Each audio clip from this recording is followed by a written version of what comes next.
नमस्कार, स्वागत है आपका हमारे चैनल में। मैं रानी गुप्ता आपके साथ और बड़ी खबर सामने आ रही है। आपको बता दें कि चुनाव आयोग के खिलाफ दरअसल उद्धव गुट अब सुप्रीम कोर्ट पहुंच गया है। इसी के साथ ही इलेक्शन कमीशन की कार्रवाई पर रोक लगाने की मांग को लेकर के एक याचिका दायर की गई है। आपको बता दें ये याचिका जो है वो उद्धव गुट के शिवसेना के महासचिव सुभाष देसाई के द्वारा दायर की गई है। इसी के साथ ही जिस तरीके से इलेक्शन कमीशन ने 8 अगस्त तक का समय दिया है असली और नकली शिवसेना को अपने दस्तावेज साबित करने के लिए उद्धव ठाकरे और शिंदे गुट को, तो इसी कार्रवाई की रोक पर मांग लगाते हुए उद्धव ठाकरे का जो गुट है वो सुप्रीम कोर्ट की ओर रुख कर चुका है। आपको बता दें इससे पहले भी उद्धव गुट ने 16 विधायकों की सदस्यता रद्द करने के मामले में भी सुप्रीम कोर्ट में याचिका दायर की है और ये दूसरा मौका है जब इलेक्शन कमीशन की कार्रवाई को रोक लगाने की मांग को लेकर के एक बार फिर से उद्धव गुट सुप्रीम कोर्ट की ओर रुख कर चुका है। आपको बता दें शिवसेना की लड़ाई एक बार फिर से सुप्रीम कोर्ट जा पहुंची है।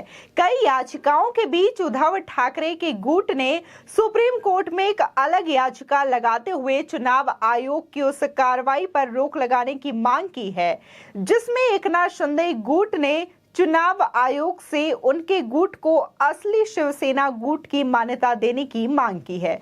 आपको बता दें कि उद्धव गुट चुनाव आयोग के आदेश को असंवैधानिक और जल्दबाजी में लिया गया फैसला करार दे रहा है। इसी के साथ ही ठाकरे ग्रुप के शिवसेना महासचिव सुभाष देसाई ने याचिका दायर की है। उद्धव ठाकरे गुट ने सुप्रीम कोर्ट से कहा है कि जब तक बाकी याचिकाओं का निपटारा नहीं हो जाता तब तक चुनाव आयोग की इस कार्रवाई पर रोक लगाई जाए। इसी के साथ ही चुनाव आयोग ने ठाकरे और शिंदे गुट दोनों का पक्ष सुनने के बाद कहा कि वे दस्तावेजों के साथ ये सबूत दें कि उसके पास शिवसेना के सदस्यों का बहुमत है।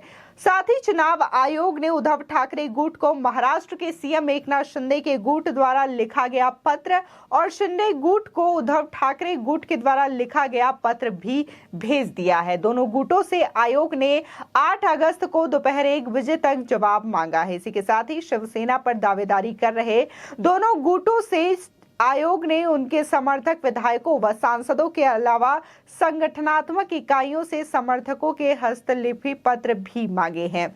याचिका में कहा गया है कि शिंदे गुट अवैध रूप से संख्या बढ़ाने और संगठन में कृत्रिम बहुमत बनाने की कोशिश कर रहा है। मुद्दा पहले से ही सुप्रीम कोर्ट के समक्ष लंबित है। यदि चुनाव आयोग इस मामले पर आगे बढ़ता है तो ये अपूरणीय क्षति का कारण बनेगा। जो मामला अदालत के समक्ष विचाराधीन है उसमें जांच करना न्यायिक कार्यवाही में हस्तक्षेप के बराबर है। इस तरीके से अदालत की अवमानना के बराबर है। याचिका में उद्धव गुट ने यह भी कहा है कि चुनाव आयोग शिंदे खेमे के आवेदन पर कार्रवाई के लिए आगे नहीं बढ़ सकता क्योंकि सुप्रीम कोर्ट में कार्रवाई पहले से ही लंबित है। दरअसल महाराष्ट्र के मुख्यमंत्री सीएम एकनाथ शिंदे और उनके साथी विधायकों ने चुनाव आयोग को पत्र लिखकर खुद के असली शिवसेना होने का दावा किया था। इसी के साथ ही शिंदे गुट ने चुनाव आयोग को लिखे पत्र में अपने साथ शिवसेना के 40 विधायक और 12 सांसदों के साथ का दावा किया है और कहा है कि बहुमत के हिसाब से पार्टी पर उनका अधिकार बनता है। उद्धव ठाकरे खेमे ने चुनाव आयोग को पत्र लिखकर शिंदे गुट के दावे के खिलाफ आपत्ति दर्ज कराई थी और कहा था कि शिवसेना उनकी पार्टी है। शिंदे गुट ने खुद को पार्टी से अलग किया है, ऐसे में उनका असली शिवसेना होने का दावा निराधार है।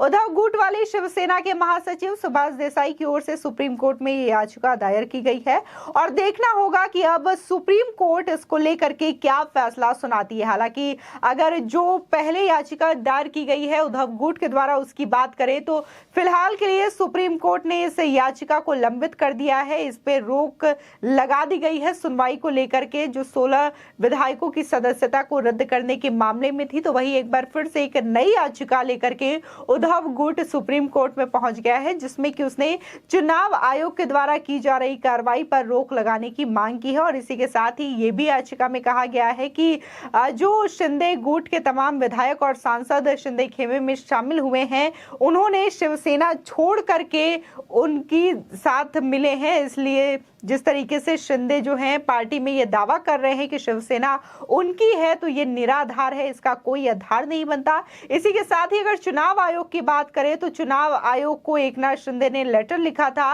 और ये अपील की थी कि उनके पास बहुमत का आंकड़ा है, उनके पास 12 सांसद है शिवसेना के और इसी के साथ ही 40 विधायकों का समर्थन है, जिसके बलबूते पर अगर देखा जाए तो बहुमत का आंकड़ा एकनाथ शिंदे के पास ज्यादा है। इस वजह से शिवसेना जो है वो उनकी हुई, ये लिखा गया था चुनाव आयोग को। और इसी के उद्धव गुट ने चुनाव आयोग को लेटर लिख के ये कहा था कि इस फैसले पर किसी भी तरीके की दलील देने से पहले या फिर कोई फैसला लेने से पहले एक बार चुनाव आयोग को हमारी भी दलील सुननी होगी, ऐसा उद्धव ठाकरे ने लिखा था।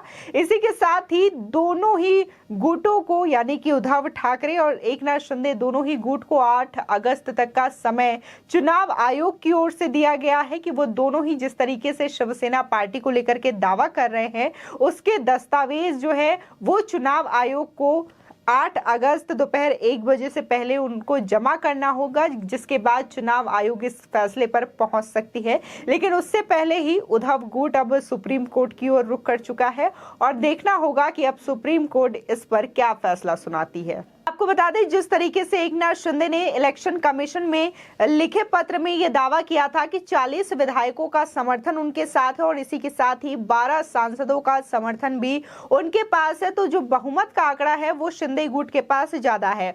और वहीं अगर वर्तमान आंकड़ों की बात करें तो ये आंकड़ा लगातार बढ़ता हुआ दिखाई दे रहा है, जहां विधायक और सांसद शिंदे गुट में शामिल हुए हैं, तो इसी के साथ ही बहुत बड़ी संख्या में लगातार विभिन्न नगर निगम के जो पार्षद हैं वो भी इस शिंदे गुट में शामिल होते हुए जा रहे हैं। आपको बता दें कि अगर सांसदों की बात करें तो सांसदों में सबसे पहले श्रीकांत शिंदे, जो कि एकनाथ शिंदे के बेटे हैं, उन्होंने बगावत करना शुरू किया था, क्योंकि जिस तरीके से उनके पिता ने बगावत किया था और उसके बाद उनके दफ्तर और उनके घर पर शिवसेना के कार्यकर्ताओं के द्वारा हमला किया गया था, तो उससे ये साफ ऐलान हो गया था और उन्होंने अपने पिता का समर्थन देने की बात कही थी, पिता का साथ देने की बात कही थी, जिसके बाद से लगातार ये सूत्रों के हवाले से खबर आ रही थी कि जो 12 या 13 ऐसे सांसद हो सकते हैं जो कि भविष्य में उद्धव गुट के साथ बगावत कर सकते हैं। और ये खबर भी सामने आई राष्ट्रपति चुनाव के बाद कि सांसदों ने बगावत कर दिया है। कुल 12 सांसद जो है वो एकनाथ शिंदे खेमे में ज्वाइन हो चुके हैं। इसी के साथ ही जो पार्षद है वो भी लगातार शिंदे खेमे को अपना समर्थन दे रहे हैं। महाराष्ट्र में नवगठित बीजेपी और एकनाथ शिंदे सरकार को वो पसंद कर रहे हैं और अपना समर्थन भी जताते हुए दिखाई दे रहे हैं। इसी के साथ ही जहां एनसीपी की अगर बात करें तो महाविकास आघाड़ी सरकार में एनसीपी भी थी। कांग्रेस का फिलहाल महाराष्ट्र में कोई अस्तित्व नहीं दिखाई दे रहा है, लेकिन एनसीपी भी एक मजबूत पार्टी के तौर पर जानी जाती थी महाराष्ट्र में। लेकिन अब जहां शिवसेना के बाद अब देखने को मिल रहा है कि एनसीपी में भी बड़ी बगावत छिड़ने की संभावनाएं धीरे धीरे काफी क्लियर होती हुई नजर आ रही है, क्योंकि उनके दो जो बड़े विधायक है, एक जो पूर्व विधायक राजन पाटिल है और दूसरे जो विधायक है बबन दादा, उनकी भी देवेंद्र फडणवीस के साथ मुलाकात की खबरें सामने आई और सूत्रों के हवाले से अब ऐसे खबर आ रही है कि ये दोनों बीजेपी में शामिल हो सकते हैं। यानी कि शिवसेना के बाद अब महाराष्ट्र की सियासत में एनसीपी पार्टी में भी बड़ी बगावत छिड़ने वाली बातें सामने आ रही है। इसी के साथ ही कहा जा रहा है कि राजन पाटिल जो है वो शरद पवार के काफी करीबी है और शरद पवार के करीबी राजन पाटिल अगर बीजेपी में शामिल होते हैं तो ये एनसीपी और इसी के साथ ही शरद पवार के लिए भी बहुत बड़ा झटका साबित होगा। आपको बता दें कि ये दोनों ही विधायक सोलापुर से हैं और वहां के ये कत्तावड़ नेता हैं, तो ऐसे में सोलापुर सीट के लिए भी एनसीपी को ये काफी खामियाजा भुगतना पड़ सकता है भविष्य में अगर ये दोनों नेता बीजेपी में शामिल होते हैं। इसी के साथ ही देखा गया था कि पिछले दिनों एकनाथ शिंदे से अर्जुन खोतकर मिले थे और ऐसी खबरें आई थी कि वो शिंदे खेमे में ज्वाइन हो सकते हैं और देखने को मिला कि उन्होंने दिल्ली में मुलाकात करने के बाद सीएम एकनाथ शिंदे से एकनाथ शिंदे खेमे को ज्वाइन कर लिया। तो ये शिवसेना में लगातार जो बगावत हो रही है और लगातार जो विधायक और सांसद और इसी के साथ ही पार्षद और तमाम ऐसे शिवसेना के कार्यकर्ता हैं जो लगातार शिंदे खेमे को अपना समर्थन दे रहे हैं और इस खेमे को ज्वाइन कर रहे हैं। इसी के साथ ही जहां एनसीपी शरद पवार ने यह सोचा था कि वो अपनी पार्टी के सभी विभागों और प्रकोष्ठों को भंग कर देंगे ताकि वो बगावत से बच पाए। जिस तरीके से शिवसेना में बगावत हुई उस तरीके के बगावत का सामना एनसीपी को ना करना पड़े। तो अब ये सिलसिला शुरू हो चुका है, मुलाकात की तस्वीरें सामने आ गई है और शायद जल्द ही वो तस्वीरें भी सामने आएंगी जब ये दोनों नेता बीजेपी पार्टी में शामिल हो जाएंगे। आपकी इस खबर पर क्या राय है हमारे कमेंट सेक्शन में जरूर बताएं। आगे की और भी अपडेट के लिए चैनल को सब्सक्राइब करना ना भूलें।